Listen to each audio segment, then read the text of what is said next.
All right, I have a word for you, and the word is God understands what you are going through.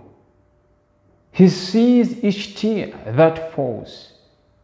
He knows your struggles. Some of you do not even, when you're in public, you do not show that you're going through hell. But when you go back to your closet, when you go back to your rooms, you start expressing. But God understands, and He's about to bring you out of that misery. Look at Jesus. When He was here on earth, He walked as a man. He ate food. He became hungry. He was angered.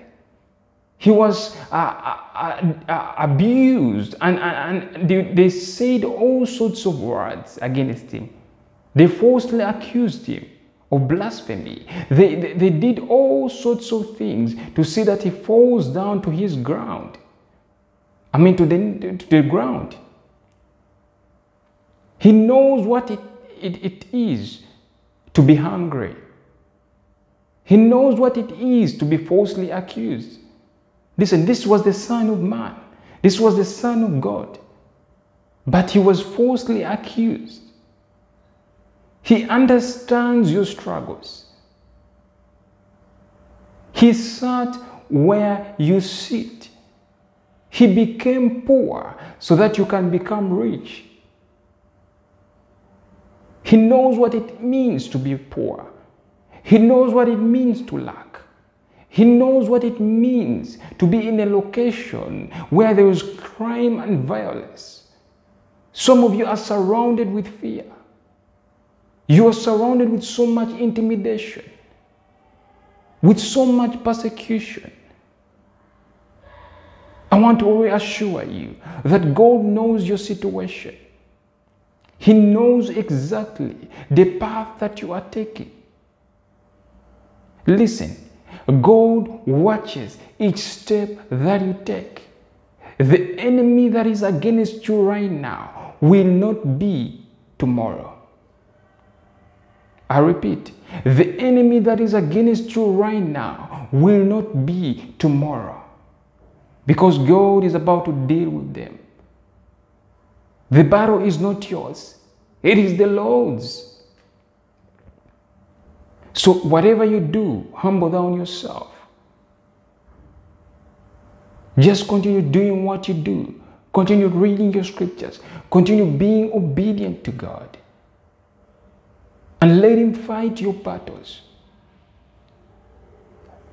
Look at Stephen, who was being stoned. I know in some countries they pronounce him as Stephen. But Stephen was stoned to death. But as he was being stoned, he forgave them. He looked up in the skies and he saw Jesus. Even in his pain, this man was able to forgive those who had put him to death. God is with you. He understands your struggles.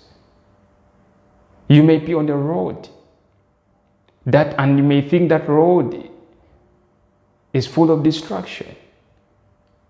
But God is about to protect you. I'm reminded of a story where Elisha was surrounded by an army.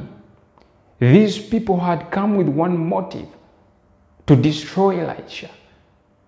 They had sought for his life for many years. But this seemed as though it was an opportunity for them to destroy him. Then when his servants saw the armies, when his servants saw how mighty and how big and huge the soldiers who had surrounded them were, his servant was afraid. But this is what Elisha said.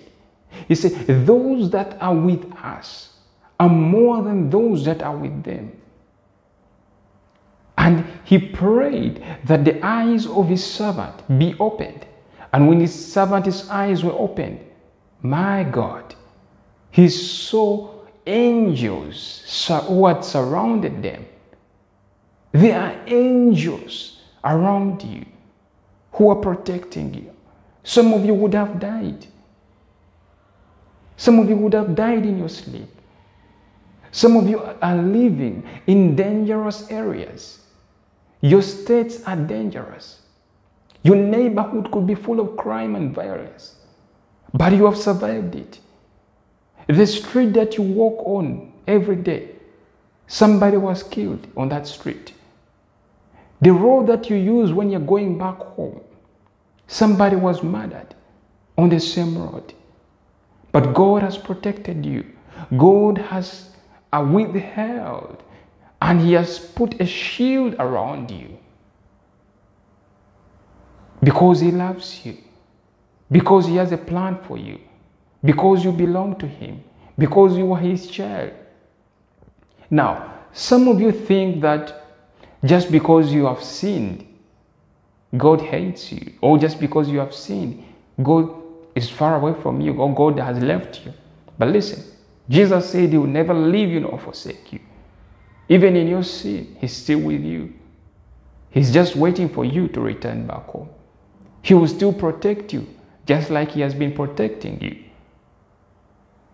Just as the story of the prodigal son, and I spoke about this, where the son went to a far country, where the son thought that he would live on his own. But when he came to his mind and he came back home, the father was waiting for him. The father was always waiting for him. Listen, it is the son that left the father, not the other way around. Because people will say, God has left me. But God will never leave you nor forsake you. While the son sinned against the father was still waiting for him. The father is waiting for you to return back home. Scripture says that the name of the Lord is a strong tower, and the righteous run to him, and they are saved. When you run to the Lord, when you run to his name, you will be saved. It is of no wonder that when David was faced with Goliath, David said, and this David was saying to Goliath, that you are coming against me with a sword and spear, but I come against you in the name of the Lord. Because he understood the name. The name worked for him. The name of the Lord is so powerful that at the mention of his name, demons tremble. They tremble at his presence. His name is powerful. His name is mighty. So God knows what you are going through. He understands it perfectly. Well, I do hope this message has been a blessing to you. Share this video with somebody else. Let them know of this truth. Don't forget to comment. Don't forget to put down your testimonies. I do read all the comments. And know that God still is with you. And until next time, peace.